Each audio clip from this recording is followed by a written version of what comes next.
àwa náà ti ń ṣe àwọn findings àwọn ọ̀rọ̀ kọ̀ọ̀kan tá à ń bá pàdé nínú Al-Quran ní àbí nínú Hadith pé àwọn eré ó fẹ́ yàtọ̀ sí tí a gbé dání nílẹ̀ Yorùbá àbí ṣé ìran Yorùbá ṣé àní nǹkan kan mọ́ ni àbí Ọlọ́run ò tiẹ̀ fún wa ní nǹkan kan nílẹ̀ Yorùbá. So èmi ò wá láti wá tákù yín níbí àbí láti wá fẹ̀dí yín síta torí pé mo mọ̀ pé àsìkò tá a wà yìí. fẹ̀dí wá síta bí ti báwo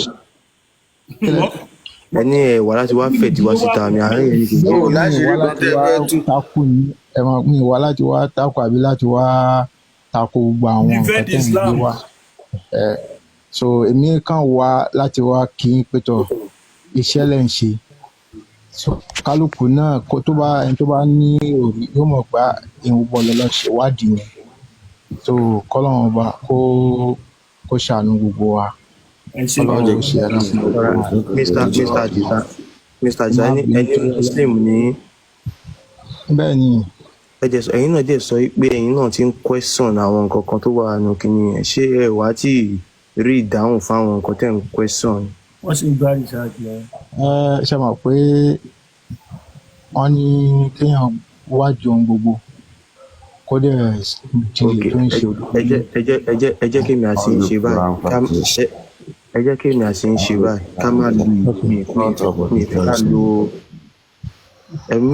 champion mi ìfẹ́ ká lo ìwé bóyá Quran àbí nǹkan kan ká kàn jọ fojú wo ká jọ fojú inú wo ṣe get ẹ mọ̀ pa lọ́pọlọ Ọlọ́run fún wa lọ́pọlọ ẹ ká wá jọ wò báyìí ẹ ká bira wa ṣé Ọlọ́run lè ṣàbòsí. Ọlọ́run ò lè ṣàbòsí torí Ọlọ́run tó dá gbogbo ayé ó yàtọ̀ sí báwọn yẹn ṣe ń rò ṣá báwọn yẹn ṣe ń pè. ṣé bọ́lọ́run tó ṣe ti tòjò tó ń rọ̀ òun náà ló ṣe ti ìrì tí ó ń sẹ̀ náà. Bẹ́ẹ̀ ni. Ǹjẹ́ wàá mọ̀ pé kò sẹ́ni tọ́lọ́run ò ṣe fún. Tààrà ẹni tọ́lọ́run kò sẹ́ni tọ́lọ́run ṣe fàbẹ́ni tó bá ní tòun ò tó. ẹ ṣe àti ẹ ń gẹ́ẹ̀tì mi báyìí tó túmọ̀ sí pé oníkálukú ló ní tiẹ̀.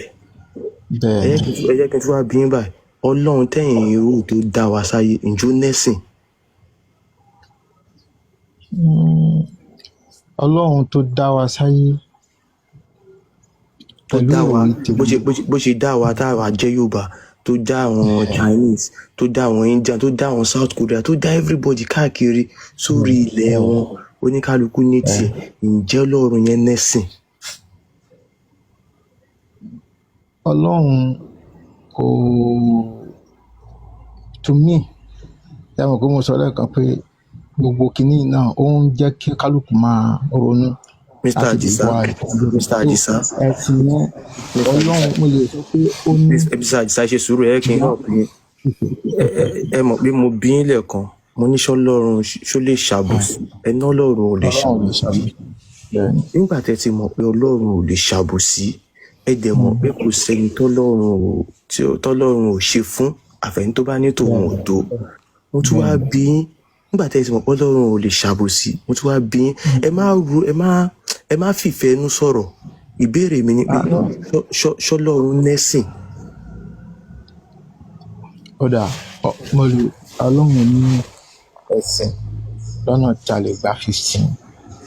Ẹ̀sìn wo ni Ọlọ́run wá ní? To me bí tí mo bá wá di tèmi dé ni pé gbogbo ẹ̀sìn tó wà láyé tí gbogbo àwọn èèyàn ń pè àti mùsùlùmí ni àti kìrìsìtẹ́nì ni àti ìṣẹ̀ṣe ni fúnra wa la ṣe kí ni la mú ohun ẹ̀sìn yẹn wá. Ẹ̀sìn tó Ọlọ́run fún ẹ mọ́ tó ní ó wà láàrin òun àti nígbà tí a bá pàdé ẹ̀ gan-an tá a rí tó bá jẹ́ pé lóòótọ́ ó ní àsìkò tọ́lọ́run sọ pé a máa pàdé ẹ̀ tó bá wà lóòótọ́.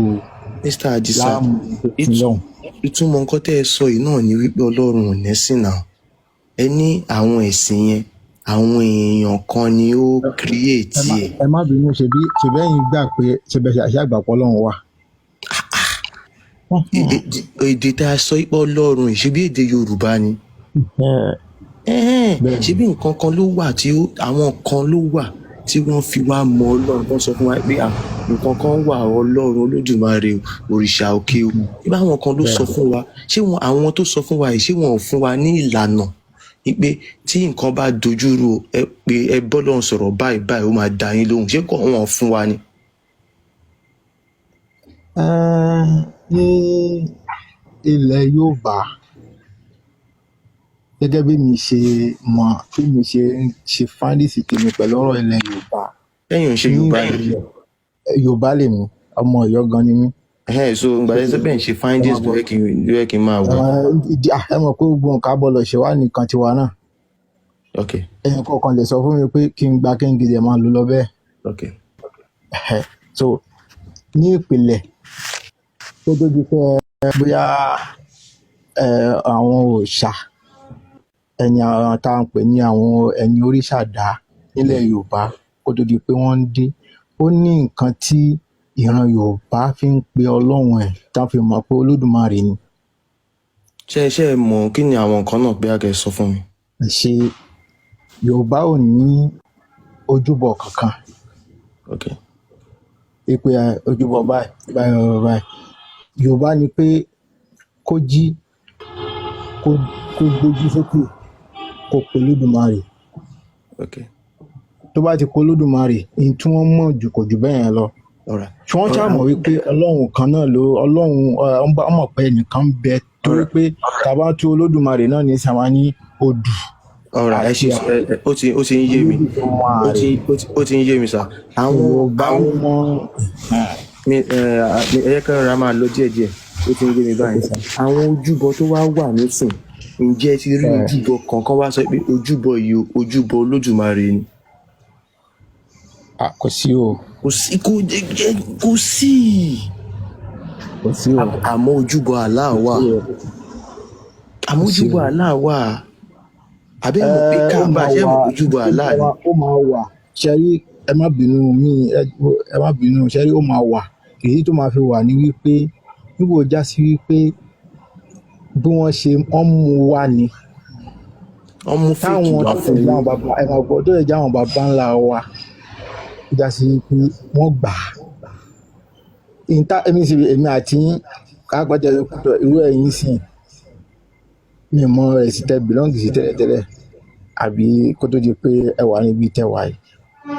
bá a ṣe bá lọ́wọ́ wọn náà ni a ṣe ń ṣe ṣùgbọ́n lásìkò tá a wà yìí sìn àwọn oríṣiríṣi nǹkan tí ń ṣẹlẹ̀ tó ń jẹ́ kó ń jẹ́ ó ń dá wa padà sí pé ká ronú padà sí ibi tá a ti ń bọ̀ wá. Mr. Adisa ẹ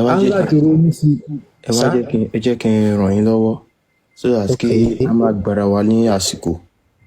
ṣé ẹ rí àti sọ lẹ́ẹ̀kan èmi àti yín jọ fìdí ẹ̀ múlẹ̀ pé ó ti ní pé Ọlọ́run ò kì í ṣàbùsí kò sẹ́ni tó lọ́rùn ṣe fún oníkálukú ní tiẹ̀ ẹ̀yin náà sọ oníkálukú ní tiẹ̀.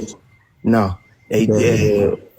ẹ sọ pé tẹ́lẹ̀tẹ́lẹ̀ kò sí nǹkan tó ń jẹ́ ojúbọ nígbà àwọn èèyàn kan máa ń pè Olódùmarè mo dẹ̀ sọ̀rọ̀ pé up till today náà kò síbì kan kò sí ojúbọ kan tán máa sọ pé ojúbọ yìí ojúbọ Olódùmarè kò sí.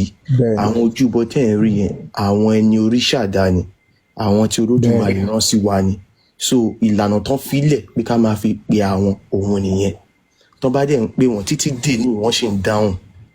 now tá a bá bọ́ sí ti the other side tí wọ́n gbé wá ìyẹn ti àwọn Saudi a mọ̀ pé wọ́n gbé wá ni kò kí ń ṣe tiwa torí ẹ̀ ló fi jẹ́ pé wíwá tó wá ẹ̀ rí wípé èdè wọn lẹ gbọ́dọ̀ fi bá kinní yẹn sọ̀rọ̀ torí àwọn náà ní ẹ gbọ́dọ̀ kọjú sí ilé tí wọ́n kọ́ fún ojúbọ Allah yẹn ẹ gbọ́dọ̀ kọjú sí. then mo wá fẹ́ bèrè kinní kan Mr. Adisa ǹjẹ́ ẹ mọ̀ wípé kí wọ́n tiẹ̀ wá tó bí Muhammadu rárá òun ni Kaaba yẹn ti wà tí wọ́n ti ń bọ àwọn nǹkan tí wọ́n ń bọ wọ́n ti ń sin àwọn nǹkan tó ń sìn bẹ́ẹ̀ ṣé ẹ mọ̀. ẹ ṣe káàrà máa lọ díẹ̀díẹ̀ ǹjẹ́ ẹ mọ̀ wípé nígbà tí Muhammadu dé ṣe bọ́n sọ pé Muhammadu wá pa àwọn nǹkan tí wọ́n ń ṣe tẹ́lẹ̀ ó wá parẹ́ àbí. ǹjọ́ pa àwọn nǹkan yẹn rẹ́ sà ǹjọ́ parẹ́. àṣẹ bẹ́ẹ̀ ni ṣé ǹjẹ́ ó pa àwọn nǹkan yẹn rẹ́? ẹ ṣe ẹkàn dá mi lóhùn, mi ì fẹ́ kí ọ̀rọ̀ yẹn ó pọ̀. pa àwọn òòṣà yẹn rẹ́. Ó parẹ́ lóríṣà lọ́dọ̀ wọn, Ṣìgìdì ẹ máa gbọ́. àti ère ni wọ́n ní, wọn ò lóríṣà. Ṣẹ́gẹ̀t ìbọn nǹkan tí mo fẹ́ mọ̀ ni pé ṣe dáadáa ẹ wá jẹ́ kí n sọ nǹkan kan fún yín lẹ́nu ta ló ń gbé wọn wọlé? ṣe nǹkan méjì pọ̀ náà, ẹ sọ fún wọn bá ti rẹ́dì kọ̀. ẹ má gbé wọn wọlé mọ́ for now. So ǹjẹ́ àwọn nǹkan tí wọ́n ń sìn, òkúta wà ní nǹkan tí wọ́n ń sìn, Mr. Adisa ṣé ẹ mọ̀? mi lè dáhùn ẹ̀. Ok, tẹ́ bá lè dáhùn èmi á sọ fún yín. Òkúta Hajara al-Aswad yẹn ó wà ní nǹkan tí àwọn bàbá ànábì tí wọ́n ń sìn. In fact àdìtì sọ pé wọ́n máa ń sin òkúta, tó bá rí òkúta kan tó dáa jù kan lọ máa ju previous one nù, wọ́n á mú new one. Òkúta yìí ǹjẹ́ mọ̀ pé wọ́n ti gbé òkúta yẹn sí Káàbà, ibi tó ń gbé sí yẹn tí wọ́n pọ́n lálẹ́ ní tí wọ́n ń tà wà fẹ́ kí ìsìláàmù tó bẹ̀rẹ̀ rárá. Tó bá jẹ́ pé Muhammadu wá pa nǹkan tí wọ́n ti ń ṣe tẹ́lẹ̀ wá parẹ́, kí ló dé tí kò wú Káàbà yẹn? Kí ló dé tí kò yọ òkúta yẹn kúrò? Ó ṣe jẹ́ pé bí wọ́n ṣe ń sin òkúta yẹn gbà yẹn tí wọ́n ń forí balẹ̀ fún, tí wọ́n dẹ̀ ń tà wà fún ẹ̀ lẹ́ẹ̀méje, wọ́n dẹ̀ ṣì ń ṣédè níyì, wọ́n dẹ̀ máa ń pa ẹran fún un ní ọdọọdún iléyá. Kí ló dé tí wọn ò change àwọn nǹkan yẹn? Wọ́n máa ń ṣàfà àti mọ́rú, àwọn máa ń lọ máa ń bọ̀, wọ́n máa ń gbààwẹ̀ kí Muhammadu tó dé. Gbogbo àwọn nǹkan yìí kí ló dé tí wọn ò change ẹ̀ tó bá jẹ́ pé nǹkan tó ń ṣe tẹ́lẹ̀ yẹn òun kọ́ ni wọ́n sì ń ṣe ń sìn. Mo kàn fẹ́ kẹ́ ẹ mọ̀ wípé nǹkan tí wọ́n ń ṣe tẹ́lẹ̀ ni wọ́n sì ń ṣe. Saudi kan pawó tó wọ́n ti ń fi áàjì yẹn, pilgrimage yẹn, ó ti wà tipẹ́tipẹ́ kí Islam tó bẹ̀rẹ̀. Wọ́n kàn ń ṣe business ni. Wọ́n á fẹ́ kẹ́ ẹ mọ̀ tó ọmọ Yorùbá níyàn. Ṣé ẹ rí Islam? ms bàbá ẹ má bínú, mi ì dá ọ̀rọ̀ mọ́ yín lẹ́nu ṣàìjà, má bínú torí tọ́lọ́run. ṣe rí ọ̀rọ̀ tẹ́ sọ yìí, èmi jẹ́ nìkan tó máa ń fi àwọn kan yìí ṣe lecture fáwọn èèyàn nípa wípé tá a bá wo Saudi kánábì tó dé, àwọn kankan bẹ̀rẹ̀ tó ń ṣe tó já sí pé nígbà tánábì dé kò parẹ́. Ẹ ti dárúkọ náà àwọn kan tí ò parẹ́, ẹ ti dárúkọ ẹ̀ nísìn. Àwọn kèfèrí ìgbà yẹn tí wọ́n gbógun tì, wọ́n máa ń tàwáàfù, kálukú wọn máa gbé òòṣà tó ń sìn wá sí ara Káàbà láti lè wá fi ṣàdúrà. Wọ́n máa ń lo aṣọ aṣọ ara mi tẹ́lẹ̀ tí wọ́n ń lò lé nìyẹn, òun náà máa fi ń pa kájà nígbà yẹn. So wọ́n ń lo gbogbo kinní yẹn nígbà yẹn. Ànábì dé. Òòṣà kan náà máa ń gbé wá síbẹ̀, Òṣìgìdì àti ère, àwa la rí òòṣà. Ṣe mọ̀ pé ìran wọn tí wọ́n nìyẹn, táwọn gbà òòṣà nìyẹn, ìyẹn Ṣìgìdì tẹ́yìn wí yẹn, àwọn gbà òòṣà. Ṣe mọ̀ pé ẹ má correct wọn, Ṣìgìdì kò ń ṣòòṣà. ms ẹ̀yin lẹ ń bá wọn sọ̀rọ̀ náà. ms Mr. Adisa, torí ẹ̀ mo ṣe ń try láti correct yín. Mo lè fún yín ní sample Ṣìgìdì. ẹ máa gbọ́ Mo ń bọ̀, ẹ ṣe sùúrù, ẹ jẹ́ kí n correct yín. Mo lè fún yín ní sample Ṣìgìdì yẹn kí n gbé jáde. A ní alert, a ní alimusa. So Ṣìgìdì àwọn nǹkan tí wọ́n ń jọ́sìn fún nìyẹn. Wọ́n máa to àwọn kinní yẹn káàkiri, wọ́n máa tò yíká Káàbà. But the chief ẹ ṣe sùúrù sà, the chief of the idol tó jẹ́ olórí àwọn Ṣìgìdì yẹn, orúkọ ẹ̀ nígbà yẹn ó ń jẹ́ Hubal. Nínú Káàbà lòun máa ń wà. Ó ní ọwọ́ ọ̀tún méjì. Symbol òun ni crescent, kíní òṣùpá àti ìràwọ̀. Ṣé ẹ rí àwọn nǹkan yẹn náà ni wọ́n sì ń ṣe? Wọ́n wá kó àwọn idols kéékèèké yẹn, Muhammad destroy yẹ, but the real chief idol tó jẹ́ Allah, Hubal yẹn náà ni Allah. Ó ní 2 right hands, ọwọ́ ọ̀tún méjì ló ní. Tẹ́ bá wo symbol Islam, ẹ rí i pé ìràwọ̀ yẹn náà ni crescent àti star, òṣùpá àti ìràwọ̀ ni òun náà ni symbol wùbá yẹn gbà yẹn ẹ̀yin náà yẹ kẹ́ ẹ bira yín kí ló dé tó symbol yẹn ló wà ní gbogbo orí mọ́ṣáláṣí káàkiri. These are questions tẹ́ ní láti béèrè, these are findings tẹ́yin fúnra yín ní láti ṣe. Mo dẹ̀ tún fẹ́ kẹ́ ẹ mọ̀ kinní kan, ó lè jẹ́ nǹkan tó ti sọ fún wa láti kékeré, bọ̀ yín fúnra yín mo fẹ́ kẹ́ ẹ mọ̀ pé Allah kò kí ń ṣe Ọlọ́run tọ̀dọ̀ tiwa Olódùmarè o, torí tá a bá fún yín ní ìwà mẹ́ta péré nínú Al-Qur'an tí Allah wù, ẹ̀yin fúnra ara yín máa mọ̀ wípé àfi tí ẹ ò bá fẹ́ sọ ẹ máa mọ̀ wípé Ọlọ́run tòótọ́ kò lè wúrú wà yìí. Ṣé ẹ understand? Mo mọ̀ pé ẹ ti wà nú ẹ̀sìn yẹn, ó ti rí bákan lára yín, ẹ ti gbé ìgbàgbọ́ yín lé nǹkan tó ń pè ní believe nìyẹn. Wọ́n lè orí tébù sìn kò ní sí nǹkan kan bẹ́ẹ̀, wọ́n á dẹ̀ sọ fún yín pé kẹ́ ẹ believe, kẹ́ ẹ nígbàgbọ́ pé cup ó wà lórí tébù yẹn, but ẹ̀ ń rí tébù yẹn fún ara yẹn rí pé kò sí nǹkan kan bẹ́ẹ̀, but pẹ̀lú believe yín wọ́n á ní kẹ́ ẹ believe pé cup wà ń bẹ̀. That is a belief system. Nǹkan tó ń jẹ́ ẹ̀sìn gan-an nìyẹn. Wọ́n mú wá to control your mind, to control your sense. So wọ́n á máa fi direct yín. Now wọ́n sọ fún yín wípé wọ́n sọ fún yín pé tẹ́ bá kú ẹ máa yọ ọ̀dọ̀ Ọlọ́run kan, ọ̀dọ̀ Allah, ẹ máa dájọ́, ẹ máa lọ sínú náà, ẹ máa ṣe kíní kan. Irọ́ dẹ̀ ni. Tí n bá bí yín sìn as a parent, tẹ́ bá ní kí ọmọ yín tẹ́ ẹ bí, torí ọmọ Olódùmarè ni wá, òun ló dá wa náà, ó ṣe máa náà fẹ́ tún sun wá. Kò possible. Tọmọ yín bá ṣẹ̀yìn ẹni kò ṣe nǹkan kan kò wá ṣe nǹkan yẹn, ṣé ẹ máa ní kọ́mọ yẹn ṣé ẹ máa lè fẹ́kùn pàjẹ́ ni? Yorùbá máa ní àkín lọ́mọ burúkú fẹ́kùn pàjẹ́, ṣé ẹ máa lọ pa ọmọ yẹn ni? Ẹ ò lè ṣe. Ọlọ́run tó dá wa ó ti mọ nǹkan tá a fẹ́ wá jẹ́ náà, ó mọ bó ṣe lè nǹkan tó bá wù wá ló lè fi wá rọ. Now tẹ́ bá wá wo Quran, ebi ẹ ti máa mọ̀ pé Allah yẹn ṣe Ọlọ́run, tẹ́ ti máa mọ̀ pé in fact àwọn kan kàn create kíni yẹn láti fi dá wàhálà lẹ̀. Ó wá wà nù Quran wípé now ẹ̀yin tẹ́ bá ti jẹ́ mùsùlùmí o tẹ́ ń follow Allah, tẹ́ bá ti rí anybody tí ó bá follow Allah, kò bá jẹ́ ọmọ yín, kò bá jẹ́ ìyá yín, kẹ́ má bá ṣe. In fact tẹ́ bá bá àwọn alábàágbé yín kẹ́ máa kanra mọ́ wọn, kẹ́ má bá ṣe. Ọlọ́run ò lè sọ náà. Àbí Mr. Adisa ṣọlọ́run lè sọ bẹ́ẹ̀? Ọlọ́run ò lè sọ. Ó jẹ́ wà nù Quran. In fact Quran sọ wípé ẹni tí ò bá ti ṣe Islam tàbí ẹni tó ti ṣe Islam tẹ́lẹ̀ tó bá filẹ̀ kẹ́ ẹ pa. Ọlọ́run ò lè sọ náà.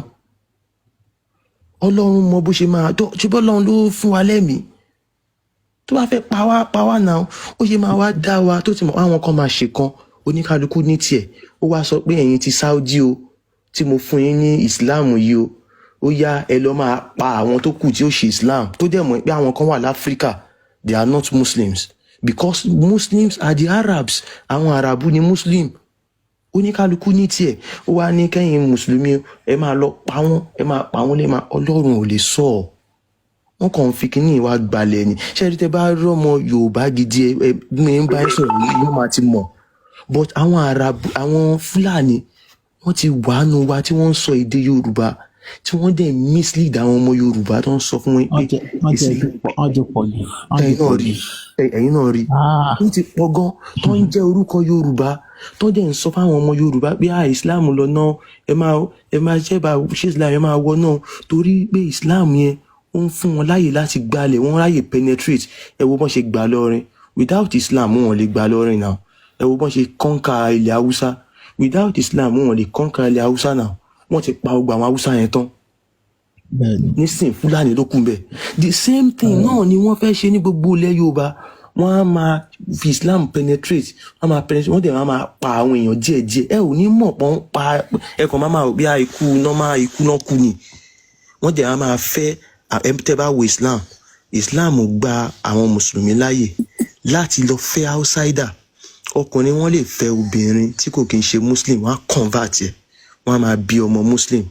Àmọ́ obìnrin Muslim babaláwo kan tàbí kírísítẹ́nì kan tàbí èèyàn kan láti ta kò lè kù gìrì wá fẹ́ àwọn òbí ẹ̀ máa ní irọ́ o kò lè fẹ́ nọ́bì sọ pé ìbẹ̀lẹ̀ máa jọ pé wọ́n fi kíní yẹn wọ́n fi ń spread àwọn Fúlàní ti wọnú wa gan wọ́n dẹ̀ ti deceive àwọn èèyàn jìnnà ẹ bá yẹ kí n tàn yín Islam ò kì í ṣọ̀nà irọ́ lásán ni Allah ò kì í ṣọlọ́run èṣù ò kì í ṣe ṣàìtàn Muhammadu ò kì í ṣòjíṣẹ́ wa wọn ò rán sí wa kò sọ èdè wa Kùránì fún ara ẹ̀ náà sọ pé òun máa rán òjíṣẹ́ sí oníkálukú pẹ̀lú èdè ẹnu wọn. Now nígbà tí Kùránì ti sọ bẹ́ẹ̀ Muhammadu ò dẹ̀ sọ èdè wa so àwọn Fúlàní wọ́n ti jẹ́ kí àwọn ọmọ Yorùbá rí Islam yẹn gẹ́gẹ́ bíi pé nǹkan tó bàbàrà kan ẹ má yẹ kí n tàn yín tẹ́ ẹ bá kírun mọ́ nǹkan kan ò lè ṣe yín o irọ́ lásán ni o ipe ẹ bá kú wọ́n máa jiyàn á máa bí pé mọ́ ń rọ̀ bùkà wo Ọlọ́run fún mi lédè Yorùbá Ọlọ́run ò sọ pé àṣẹ máa lọ kéde kan náà oníkálukú ní tiẹ̀ náà. bọ́lá ms ẹ ṣe mo appreciate gbogbo àwọn nǹkan tí ẹ sọ ṣẹ́rí gbogbo nǹkan tí ẹ sọ ẹ ṣẹ́rí mi fúnra mi ó jẹ́ nǹkan tó jáde pé mo máa ń mo kéwò àfà lèmi o mo ní mọ́ṣáláṣí mo dẹ̀ níjọ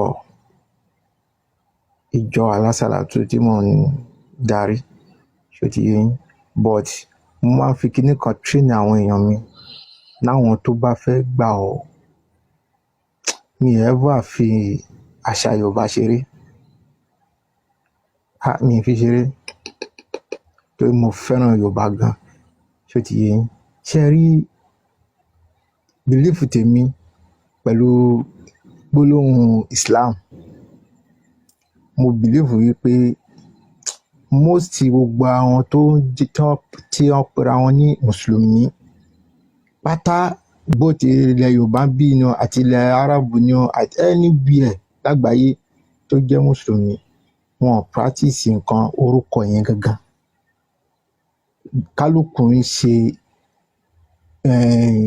ti ara ẹ̀ nǹkan tó máa ví fún ẹ̀ ní kálukú ń ṣe even those àwọn tó ń kọ tíra àdìsí tán ṣe kálukú ṣe nǹkan tó máa ví fún ẹ̀ tó yẹ pé kán lè bá a rí àwọn irọ́ kò rí bẹ́ẹ̀ o Mr. Adisa. ẹ ṣe sùúrù mo ní ibi tí mo ń lọ. ẹ má gbìyànjú láti lè so èmi believe wípé nínú mùsùlùmí kìrìsìtẹ́nì oníṣẹ̀ṣe even a tún fẹ́ lè rí oníṣẹ̀ṣe gan tó gbé àṣà Yorùbá dání tó yẹ pé ìṣẹ̀ṣe ló ń ṣe gan tó dẹ̀ ń practice nǹkan tọ́lọ́run ọba gan fẹ́. mẹ́sì ẹ fi ṣàlàyé fún wọn ìṣẹ̀ṣe practice tọ́lọ́. ẹ ti ń mix gbogbo ẹ pọ̀ mọ́ra yín.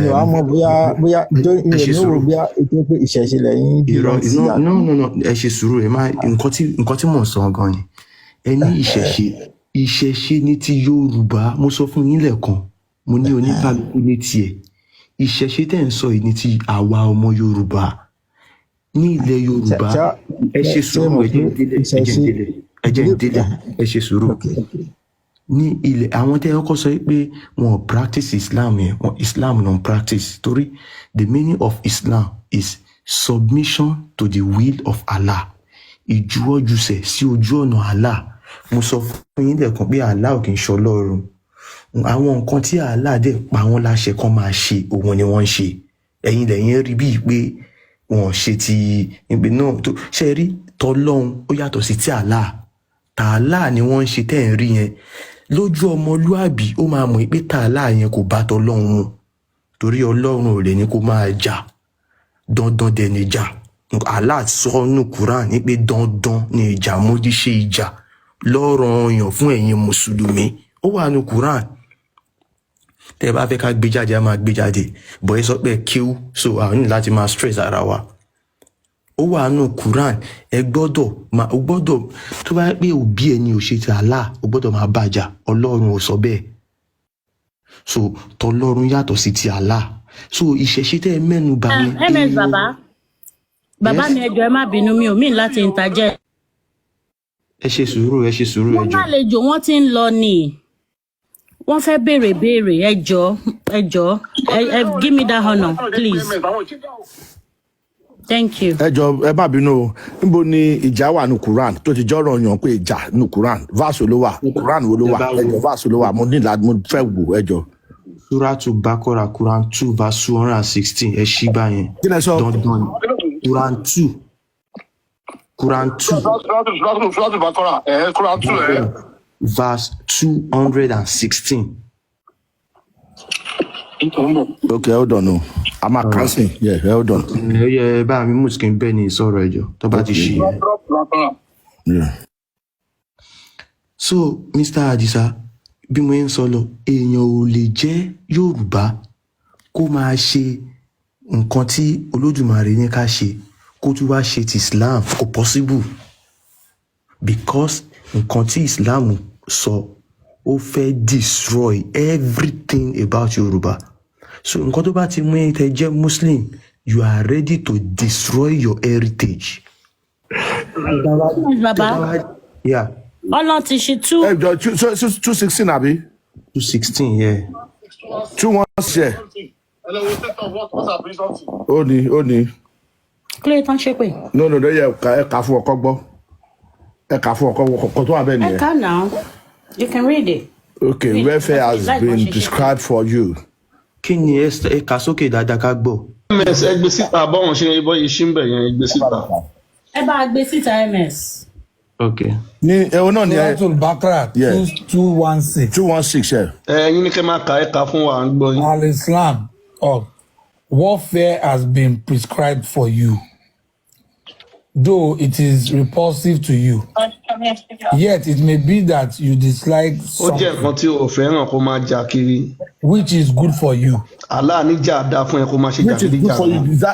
No, yet it may be that ẹ jẹ́ kó ka ibẹ́jọ́ wà ń bẹ̀ náà ní ṣẹ̀bẹ́yìn lẹ̀ ń ka èmi dẹ̀ ń bá yín tu. it's good for you and it may ẹ tún be bẹ̀rẹ̀ that láti bẹ̀rẹ̀ kí n máa tu ẹ má bínú ẹ tún bẹ̀rẹ̀ láti bẹ̀rẹ̀ kí n máa bá yín tu ẹ̀yin lẹ̀ ń kà wá là ń tu. Suratul Bakara 216.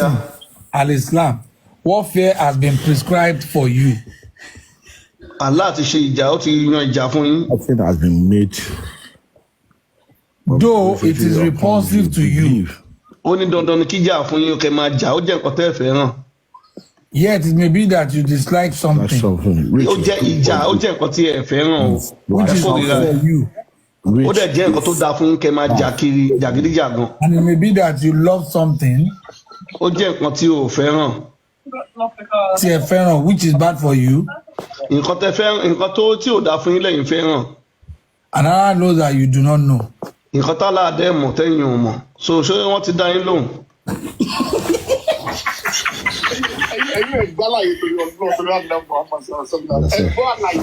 What they say warfare has been prescribed for you. We are not talking about that war. We are talking about ìjà ẹ̀mí nǹkan tí ẹ̀mí máa ń ní kéèyàn ṣe tí ò dáa. ìjà ẹ̀mí báwo. ìjà ẹ̀mí báwo ẹ̀hún sẹ́ni àwa ló ń bá sọ̀rọ̀. ẹ̀yin náà ni bẹ́ẹ̀ ni ẹ̀yin ni. ṣé àgbọn kan tí bẹ́ẹ̀ yẹn sọ Allah ní ìjà òun ti ṣe dandan fún yín pé compulsory ní kẹ́ máa jà. ìjà ẹ̀mí bí báwo ibo lọ́kọ̀ ẹ̀mí sí ń bẹ̀. no ms ẹ má ṣe yọnu ẹ ṣí Quran 9111. ẹ kí lẹ sọ. ẹ tún ṣí Quran 111 9111. Quran 9. 9111. 101 yeah. Al-Tawbah ẹ ṣí fún ẹ̀yìn. Quran kí lẹ pé. 911. Quran 9101. kò sáfà tó wá bí tí ó jìyà lọ́dọ̀ àwọn ẹ ṣí lọ́dọ̀ yín kọ́ wo ms. Okay, hold on. wọ́n ní ìjà ẹ̀mí ni ìjà ẹ̀mí báwo ìjà gidigbo rẹ̀ máa rí. ọ̀tọ̀wọ̀ tún. mo ní ká sọ fún un pé àwọn àfáà tó lè jù wọ́n lọ́wọ́ bí wọ́n jìyà lọ ni. àwọn ṣéèkì wá bí wọ́n jìyà lọ ni. so ẹ kò yẹ jẹ́ kí tó àbí kọ̀ọ̀kan àwọn ṣẹ́ẹ̀kì wa tó jìyà lọ yẹ. tó ti bá yín ṣí ms ẹ bá wọn ṣe ẹ̀yin náà ṣí lọ́dọ̀ yín. ẹ máa pa léyàn lé afẹ́sáré dá kọ́sítọ́mà lọ àwọn máa ń tọ́jú kọ́sítọ́mà wa. Allah has what? Allah has indeed. ẹ ṣe sùúrù ó yá ẹ ms ẹ yẹ kọ́ kọ́ lọ́dọ̀ àwọn bá wọn tún ó yá ẹ ká. Believers, their lives and the wealth in the exchange. aládùn ti fi ẹ̀mí ẹ̀yin muslim ṣe pàṣípààrọ̀ pẹ̀lú ọlá yín. ṣèpààrọ̀ fún àlùjọ náà. ó yá ẹ ká àgbọ̀n wọn. olórí burúkú làlá yẹn. mo ti gbọ́ ẹ bá rè. kò sí àdúrà ẹ̀yọ̀kan báyìí nínú Al-Qur'an. hello. à ń gbọ́ yín. gbogbo ilé ẹ máa bẹ́ tó bọ̀ ẹ máa. ok ẹ ṣe ó yá ms ẹ máa tẹ̀síwájú lọ. ẹ tẹ̀síwájú ms. Alright. So Mr. Adisa ṣe bá wà ń bẹ̀. Ẹ̀yin Mr. Adisa ẹ̀yin náà wo orú àwọn àyàtà mú wá yẹn. Ẹ̀yin náà tún wo orú eléyìí sìn. Allah ní òun ti fi ẹ̀mí ẹ̀yin mùsùlùmí òun ti fi ṣe pàṣípààrọ̀ ní pé kẹ́ ẹ máa jà kẹ́ ẹ dẹ̀ máa pa èèyàn fún òun Allah kán dẹ̀ máa pa ẹ̀yin náà fún òun Allah. Ṣé ẹ rí pé Allah yẹn ó yàtọ̀ sọ́lọ́run ó yàtọ̀ kò kí wọn jọra rárá. Ṣé ẹ ti understand? Làwa fi ń sọ fún yín kò sí bẹ́ẹ̀ ṣe fẹ́ jẹ́ Yorùbá tẹ́ ẹ tún fẹ́ ṣe Islam torí pé nǹkan tí Islam sọ ó tako nǹkan tí Yorùbá. Islam ẹ gbọ́dọ̀ kúnlẹ̀ kí òbí yín ẹ gbọ́dọ̀ dọ̀bálẹ̀ kí òbí yín ẹ gbọ́dọ̀ ṣe nǹkan kan ìmí àfi ẹ gbọ́dọ̀ máa forí balẹ̀ ẹ gbọ́dọ̀ máa kó dẹ̀ rí bẹ́ẹ̀ lọ́dọ̀ tiwa iṣẹ́ lóògùn ṣe lọ́dọ̀ tiwa ká ṣiṣẹ́ tí nǹkan bá dojúrú lẹ máa tó tọ Ifá lọ pé kí ló ṣẹlẹ̀ wọ́n á dẹ̀ sọ pé nǹkan báyìí ọmọ Yorùbá nìyẹn. Olódùmarè ò dẹ̀ sọ pé dandan kẹ́ ẹ lọ bọ̀gún dandan kẹ́ ẹ lọ ṣe Olódùmarè ò sọ tó bá wù yẹn lè ṣe tó bá wù yẹn lè má ṣe ó dá wa sáyé ká wá gbádùn ara wa ni kì í ṣe pé kẹ́kọ̀ọ́ máa larí mọ́lẹ̀ every time kẹ́kọ̀ọ́ máa fìyà jẹra yín kẹ́ wá lọ máa kọ́ èdè elédè báyìí lè sìn ẹni lè kéwù àbí ẹni mosque ẹni àsìlá tó gba àwọn nǹkan yìí ṣe lẹ̀ ń kó ìran yín lẹ́rú fún àràbù àti fi tọ̀dọ̀ tiwa lẹ̀ àwa ń gbé tẹni ẹlẹ́ni ga tó yẹ ká gbé tọ̀dọ̀ tiwa ga nígbà tá a bá gbé nǹkan tá a ní tá a bá gbé ga báwo ni ìlú wa ṣe fẹ́ ga sókè kó lè ga náà òun ló pẹ̀lú gbọ́n tó ń fìyà jẹ wá a fi Ọlọ́run Olódùmarè a fi lẹ̀ a lọ ń pe aládẹ wọ́n ní kẹ́ má lò lákàyè yín mọ́ kẹ́ má tẹ̀lé ìwé àràbò wọ́n ní kẹ́ má lò lákàyè yín rárá ìgbọ́dọ̀ ronú fúnra yín àti kẹ́ má ronú bí ẹranko. So this is common sense, Mr. Láago márùn-ún kẹ́ kírun láago méjì láago mẹ́rin wèrè ni wọ́n ní nígbà tí mi ṣe aago ọlọ́mọ yago tẹ̀yìn kan kírun. bọ́dá ms ẹ ṣe ó gbọ́ gbogbo nǹkan tí ẹ sọ gbogbo àwọn náà tí a wà nílé náà Ọlọ́run ẹlẹ́dàá wà pẹ̀lú ẹnì kọ̀ọ̀kan wa ṣe rí èmi nígbàgbọ́ lórí kinní kan ṣẹ̀rọ Ọlọ́run tó dá gbogbo ayé ó rọ̀ lọ́rùn láti sọ gbogbo ayé di ẹlẹ́sìn kan ṣoṣo ṣùgbọ́n mọ̀ pé ìran kọ̀ọ̀kan kó máa lọ pẹ̀lú tiẹ̀ ìtọ́lọ́run fún wa nílẹ̀ Yorùbá kó bá fẹ́ parẹ́ ni látìgbà tí wọ́n ti mú ẹ̀sìn wọlé Yorùbá tí wọ́n ti mú Islam wọlé Yorùbá tí wọ́n ti mú Kristẹni wọlé Yorùbá ní gbogbo nǹkan yẹn á ti parẹ́ ṣùgbọ́n kò sí kí ni kò parẹ́ ó sì ń lọ náà ni so ẹni tí Ọlọ́run tó bá fẹ́ là fúnra Ọlọ́run náà ló máa fi ara ẹ̀ hàn tá a dẹ̀ mọ̀ pé èyí tí í ṣe òdodo lélẹ̀ torí mi gbà wípé ẹ̀bùn kódà nǹkan tọ́lọ́run fún wa nílẹ̀ Yorùbá tó ju ti ilẹ̀ Árábù lọ ó pọ̀ tí ò ló ń kà ṣùgbọ́n àwa tá a ní nǹkan wa á kàkún ni tó yẹ kó a bá kàkún ni a ti mú lò tipẹ́tipẹ́ kálukú wa ní dààmú Ọlọ́run ò fẹ́ ìdààmú fún ìran Yorùbá ṣùgbọ́n ìran Yorùbá fúnra wa la fẹ́ ìrọ̀rùn fúnra wa ṣùgbọ́n Ọlọ́run ọba á fi kálukú sí ojú ọ̀nà tó tọ́ àti èyí tó yẹ. Mo gbádùn prógámù yín o èmi máa ń try mi ò kí ń rọ́bìṣì nǹkan tèmi ọ̀yọ́ wò mí láti máa ṣe findings torí pé kò sí bí mo ṣe fẹ́ ṣe tí mi ò ní nídìí nǹkan ilẹ̀ Yorùbá tí Ọlọ́run dá mi sí so mi lè gbọ́lá fún nǹkan ilẹ̀ mi ju ibi báyìí lọ kò lè ever ṣẹlẹ̀ so mo nígbàgbọ́ nínú nǹkan tọ́lọ́run fún wa nílẹ̀ Yorùbá torí pé tí ọlọ́run ò bá ní fún wa ní a lè mọ́nà a lè rí tí ó ti yé so ẹni tó jẹ́ ọmọ Ọbàtálá ó wà nù Yorùbá tó jẹ́ ọmọ Bàtálá ẹni tó jẹ́ ọmọ Ògún ẹni tó jẹ́ ọmọ gbogbo àwọn ẹni oríṣà dá yẹn gẹ́gẹ́ bí pé èèyàn bíi tiwa làwọn náà wọn ń ṣe ní tá a lè sìn wọn ṣe pé àwọn la fẹ́ sìn àwọn náà gẹ́gẹ́ bí wọ́n dà gẹ́gẹ́ bí mẹ́sẹ́ńjà náà ní tọ́lọ́run rán sílẹ̀ Yorùbá. ṣé Allah lè wá sìn. ṣé Allah ọlọ́run ni kálukú máa mú. ẹṣọ òpópótà làlá ẹka bẹ fún wọn ẹṣọ àdìsí ẹṣọ òpópótà làlá fún wọn ẹ jẹ́ kó mọ̀. Kùránì náà ni Ọlọ́run ti jẹ́ òkúta kò pọ́sibú. ok Mr. bí Adisa ìran lárúbáwá ṣe rí ẹ jẹ́ ká ẹ fi ìran lárúbáwá sáyé ẹ̀. Mr. Adisa tó bá já sí pé lóòótọ́ ni tó bá yá tó bá